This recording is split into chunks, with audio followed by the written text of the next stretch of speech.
자신이 성공하지 못한 것이 능력이 없어서가 아니라 능력을 발휘할 의욕이 없었기 때문이라는 사실을 알고 나면 인생을 되돌리고 싶어질지 모른다. 안녕하세요, 루미입니다. 제가 예전에는 1년을 휴학하고 준비했던 한 시험에서 낙방하기도 했었고요. 회사원이 된 이후로도 불만만 가득한 채로 투더리 스머프처럼 회사 생활을 했었는데요. 현재는 파워블로거 출신의 육아책 저자가 되었고 유튜버로 활동하고 있으며 더 큰 회사로 이직에도 성공해서 과거에 비해서 훨씬 더 자아실현을 했고 더 만족스러운 생활을 하고 있습니다. 제가 뭐 남들보다 대단하다? 절대 아닙니다. 저는 단지 과거의 저에 비해서 현재 훨씬 나아졌는데 이렇게 변화한 것의 핵심을 말씀드리고자 합니다. 불안함만 가득했던 그 시기에는 무기력 때문에 굉장히 힘들었는데요. 그 무기력을 이겨내고 실행에 옮기면서부터 생각보다 빠른 시간 안에 많은 것들을 이뤄내게 되었고 저의 꿈 리스트들을 실현을 할 수 있었습니다. 무기력에서 벗어나는 것은 다이어트 해야지 라고 다짐했다고 해서 살이 빠지지 않는 것처럼 결코 쉬운 일이 아니잖아요. 그래서 제가 무기력에서 벗어나게 도와준 책 한 권이 있는데요. 바로 문제는 무기력이다 라는 책입니다. 이 책은 나온 지 좀 된 책이에요. 초판이 2013년 2월이거든요. 요즘 제 주위에 보면 무기력에 빠진 분들이 많아서 이 책을 소개해드리면 좋을 것 같아서 출판사의 허락을 얻어서 이렇게 소개해드리게 됐습니다. 댓글 남겨주시면 10분께 이 책 증정해드릴게요.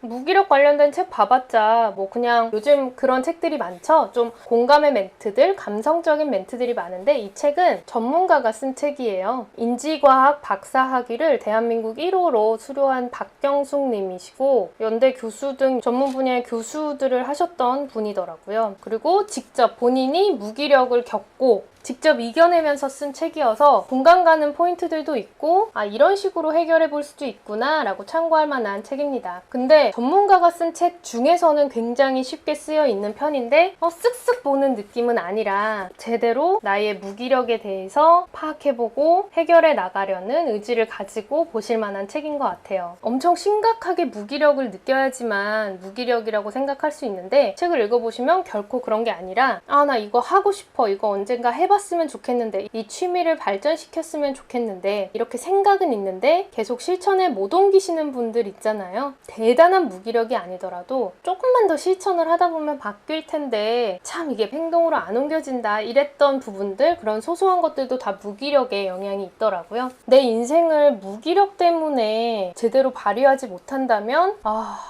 너무 아쉽잖아요. 그렇다면 무기력은 어떤 것이냐? 그 증상으로는 하나, 행동하지 않는다. 환경과 사건을 스스로 통제하지 못하는 것, 통제 불가능성 을 경험한 사람이 귀찮아 라고 하면서 시도 자체를 안 하게 되는, 행동하지 않는 특성이 있고요. 두 번째, 나는 뭘 해도 안 돼. 부정적인 인지가 형성된 경우. 세 번째, 마음은 물론 몸도 아픈 케이스. 네 번째, 지나친 수동성. 다섯 번째, 극단을 오가는 식욕. 이게 무기력의 증상이래요. 혹시 본인이 속하는 것이 있는지 생각해 보시고, 탈진, 피로, 고립되었다는 생각, 조급증, 과민 반응, 빨리빨리 해치우는 습성이 있는 사람에게 오히려 무기력이 많이 나타난대요. 무슨 일이든 내가 다 해야지, 이런 일 중독자, 완벽주의자. 이 일을 나보다 더 잘해낼 사람은 없어. 일할 사람이 나밖에 없어. 이렇게 생각해도 오히려 무기력증이 온다니 생각하던 것과 좀 다른 부분이죠. 오히려 내려놓아야 할 때를 알고 내려놓는 사람이 현명한 사람이다. 무리수, 심하면 과대망상, 진압력 장애, 기억력과 언어 능력을 감퇴해서 집중하는 시간이 짧아지고 말을 더듬고,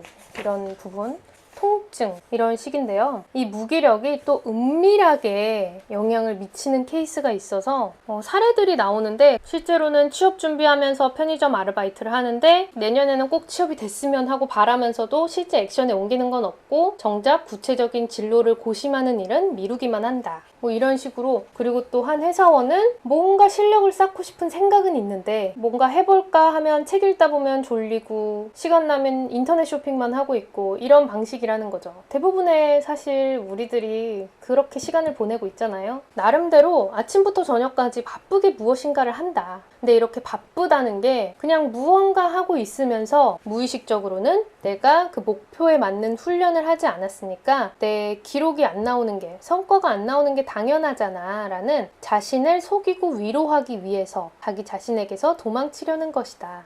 잃어버린 승부욕을 불태우고 열정을 쏟아부을 대상이 필요했던 거일지도 모른다. 여러분 그렇지는 않으신가요? 전 좀 그랬던 것 같아요. 뭘 해야 될지 모르고 그냥 뭔가 나는 전문성을 갖고 싶어. 나는 그래도 나이 들어서도 뭔가 일을 하고 싶어. 내가 잘하는 거를 발전시키고 싶고 내 분야에서는 좀 성장해 나가고 싶어 라는 추상적인 그런 욕구? 의지는 있었는데 정작 그거를 실천을 하지는 못하고 막막하게만 지내고 있었다가 그 무기력을 타파하고 나서는 생각보다 굉장히 빠르게 성장을 해나간 케이스였어요. 어떻게 그걸 바꿨는지는 이 영상 뒷부분에 다시 말씀드릴게요. 할 일을 하지 못하는 것도 무기력이지만 집중해야 할 일 대신 다른 일에 몰두하는 것도 무기력의 결과다. 무기력은 방치한다고 해서 없어지는 것이 아니라는 사실을 기억해라. 모든 고통은 위장된 축복이다. 성장의 인자를 마음의 고통에서 찾을 수 있다고 믿는다. 이분이 이제 박사님이다 보니까 여러 가지 사례들을 소개해 주는데요. 사례들을 보다 보면 조금씩 이제 설득이 되는 것 같아요. 피할 수 없는 충격을 여러 번 경험한 걔는 다른 학습 상황에서도 아주 무기력한 모습을 보였다. 피할 수 있는 전기 충격도 피하려 하지 않았다. 우리들도 이런 피할 수 있는 충격까지도 피하려 하지 않고 있는 건 아닐지, 스스로 느끼고 있는 내가 바꿀 수 있다라고 느끼는 범위가 어디까지인지, 통제 불가능성 때문에 무기력에 빠지는 케이스도 많다. 시골에서 자란 아이는 대자연을 가까이 접하면서 자연의 무한한 가능성과 생명의 끈질김을 배운다. 반면 도시 빈민층에서는 대통령이 나온 예가 없었다는 것도 주목해야 한다. 빈민층에서 자라면서 도시의 화려함과 피폐함, 빈부의 격차와 같은 양면성을 보고 상대적 박탈감을 느낀다.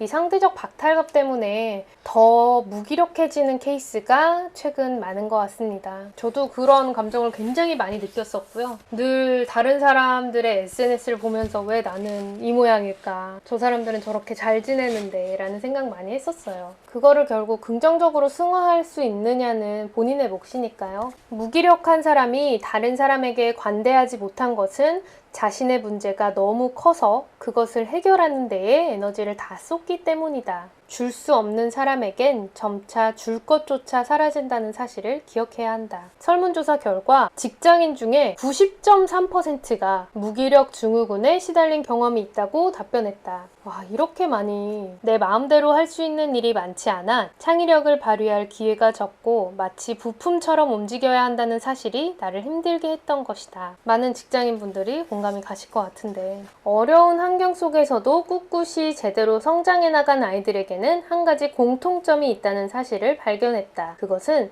성장 과정에서 그 아이의 입장을 무조건 이해해주고 받아주는 어른이 적어도 한 명 이상은 있었다는 것이다. 무조건적인 사랑이 그 아이의 인생을 바꿔놓는 셈이다. 탄력성의 핵심적인 요인은 인간관계다. 관계성이 높은 사람이 탄력성이 높고 무기력에 빠지지 않고 살아갈 수 있다. 인간이란 이익보다는 공정성, 복수심, 분노에 압도된다. 합리성보다는 감정이 우선적으로 개입이 된다. 결론부터 내재 동기, 나 스스로의 안에서 나오는 내재적인 동기가 가장 중요하다. 다른 사람이 뭐 칭찬을 해주고 보상을 주고 이런 것보다도 나 스스로 안에서 내재 동기가 정말 중요하다라는 이야기를 합니다. 인간은 중요한 의미, 그 일을 해야 하는 확신, 즐거움이 있을 때 행동한다. 동기 장애를 극복하기 위해서는 자신만의 이유, 마음속에 내재된 이유가 반드시 필요하다. 만약 누군가 내가 놀고 있는데 그걸 얼마나 잘하는지, 그 놀이의 결과가 얼마나 번듯한지 지켜본다면 상상만으로 부담스럽지 않은가? 남들이 보고 있다, 남이 보상을 준다, 외재적인 동기를 준다라는 것보다도 자기 스스로의 마음가짐이 제일 중요하다는 이야기를 하고요. 우리가 막 공부하려고 생각했는데 엄마가 너 공부 언제 할 거야? 라고 얘기하면 그 순간 하기 싫어지잖아요. 그거랑 마찬가지죠. 의미를 찾으면 하고 싶어진다. 의미를 찾는다면 거기에서 스스로를 흔들리지 않게 할 재미와 자신의 분야에 기여하고 있다는 감정을 이끌어낼 수 있기 때문이다. 무기력을 유발하는 사건에서 우리를 보호하려면 스스로의 삶을 끌고 갈 의미를 찾아야 한다. 그래서 제안하는 따라해볼 수 있는 방법들 중에 하나는 손가락 10개를 이렇게 도화지에 양쪽에 그린 다음에 왼손가락 5개에는 내가 버리고 싶은 것 5가지를 쓰고 오른손 5가지에는 내가 꼭 갖고 싶은 것 5가지를 써라. 예를 들면 갖고 싶은 것 건강, 버리고 싶은 것 살, 이런 식으로 5가지를 쓰고 버리고 싶은 것과 얻고 싶은 것의 연결고리를 한번 연결을 해보래요. 연결이 안 되는 것들도 있을 텐데 그 그림을 보다 보면 내가 정말 원하는 바가 무엇인지를 아는 데에 도움이 된다라는 이야기를 합니다. 자기 능력에 대해 의심하는 사람은 아무리 좋은 성과를 내도 자기가 능력이 있다고 믿지 못한다. 이런 분들 정말 있어요. 실제로 잘하는데 잘한다고 하면 이게 뭐가 잘하는 거예요. 이런 겸손해서가 아니라 정말로 그렇게 생각하는 무기력에 빠질 수 있죠. 긍정적인 자아 형상, 셀프 이미지를 만드는 게 정말 중요하다. 그런 관점에서 저는 그동안에는 정말 왜 이렇게 구질구질하게 내가 살고 있을까 이러다가 블로그를 하면서 정말 좋았던 게 별거 아니지만 제가 블로그 쓴 글에 댓글들이 달리거든요.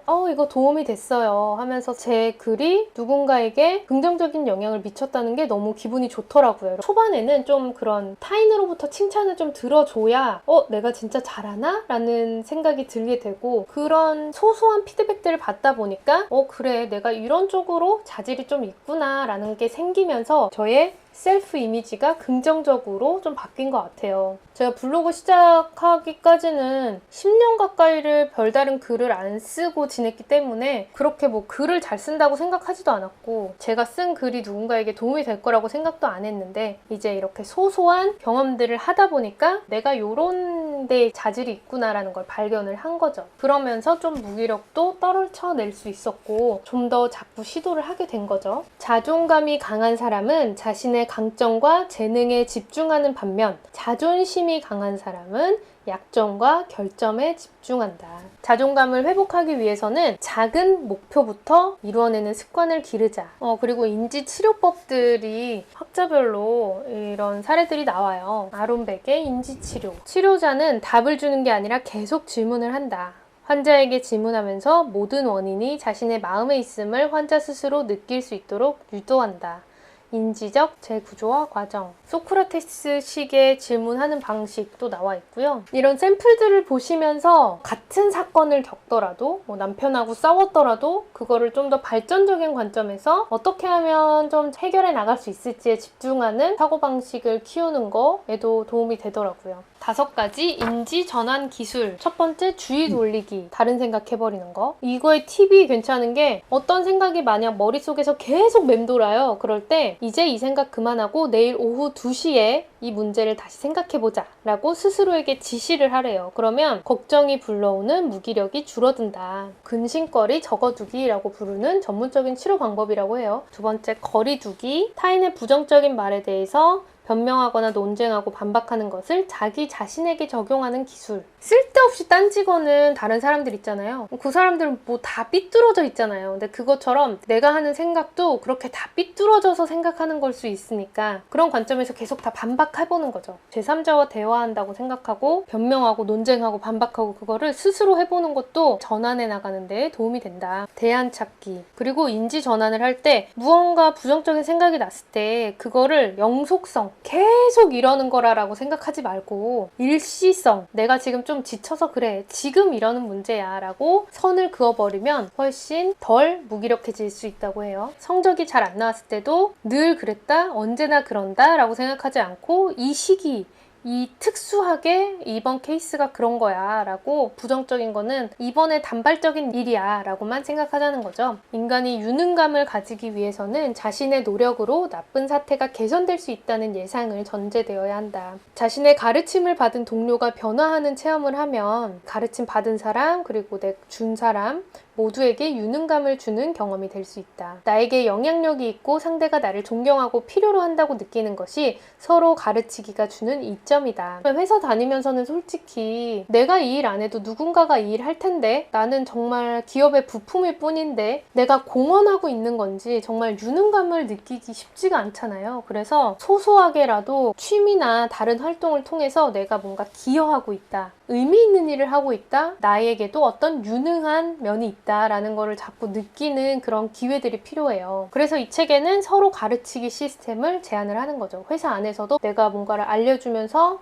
기여했구나 라고 느낄 수 있는 거잖아요. 그리고 저에게 유튜브는 제 영상을 보고 뭔가 도움을 받았다, 유익했다, 참고하고 있다 이런 메시지들을 보면 굉장히 뭔가 기여한 느낌, 공헌감 이런 것들을 조금 느낄 수 있어서 무기력함을 벗어나는 데에 도움이 되는 것 같아요. 인간은 자신이 다른 사람에게 아무런 도움도 되지 않고 영향력을 끼칠 수 없다고 생각하면 무력감을 느낀다. 비록 작은 일일지라도 타인을 돕는 일을 시작해보자. 봉사활동을 그래서 많이 권하죠. 공헌을 하고 나면 확고한 존재감을 느끼게 되어 자신이 남들에게 꼭 필요한 사람이라는 인식을 갖게 된다. 자연히 유능감도 생기고 비로소 정서도 편안해진다. 그리고 모든 것을 받아들이고 용서하는 것 정말 어려운 일인데 그 용서라는 게 굉장히 중요하다는 상세 내용도 담고 있습니다. 용서하고 베풀 때 비로소 자유로워진다. 그리고 숙련될 때까지 수련하는 것, 그것의 중요성도 많이 언급을 하고 있어요. 인생에는 두 가지 고통이 있다고 한다. 하나는 훈련의 고통, 나머지 하나는 후회의 고통이다. 무엇을 선택하고 싶으신가요? 시간을 투자하지 않으면 남과 달라질 수 없다. 취미도 한동안 집중해야 취미로 계속 남을 수 있다. 시작하기도 어려우신 분들 많으시죠? 저도 그랬었거든요. 근데 딱 블로그를 시작하고 나서부터 많은 사람들이 보게 되고 네이버 메인에 소개가 되고 그게 쌓이면서 뭐 책도 쓰게 되고 유튜브도 하게 되고 이것이 저의 스토리가 된 거죠. 시작하는 게 어려운데 한번 이제 시작을 하고 나면 너무 오래 쉬게 되잖아. 바로 해야 돼 이런. 일단 시작하는 게 정말 중요합니다. 모든 준비를 마치고 시작하려 하면 영원히 시작하지 못하는 수가 많다. 하던 일은 계속 하려고 하고 멈춰버리면 쭉 멈춰 있으려 한다. 그게 물리학의 작용, 반작용 법칙인데 인간에게도 적용된다라고 이야기하고 있어요. 작동, 흥분 이론이라는 게 있는데 하기 싫던 일도 일단 하다 보면 그것이 계기가 되어 발동이 걸린 기계가 작동하는 것처럼 계속하게 되는 현상. 그리고 우리의 뇌는 일단 움직이기 시작하면 멈추는 데에 에너지가 더 소모된다는 것을 알고 있다. 여러분 뭐가 됐든 공헌하는, 기여하는 느낌을 조금씩 받기 위해서는 시작을 하셔야 됩니다. 그게 본인이 하려고 했던 그 하나 작은 것, 취미활동 그거를 시작하면서부터 훨씬 의미있고 재미있는 하루하루를 보내실 수 있는 거예요. 그러다 보면 매일의 감정과 표정이 달라지게 되는 거죠. 숙달에 이르는 3가지 법칙, 몰입 과정이 필수다. 근데 거기에 마음가짐이 절반이다. 그 마음가짐에 증가 이론을 지지하는 사람들은 훨씬 결과가 좋다라고 해요. 실체 이론, 지능이 실제로 존재하니까 인간의 지능은 증가할 수 없어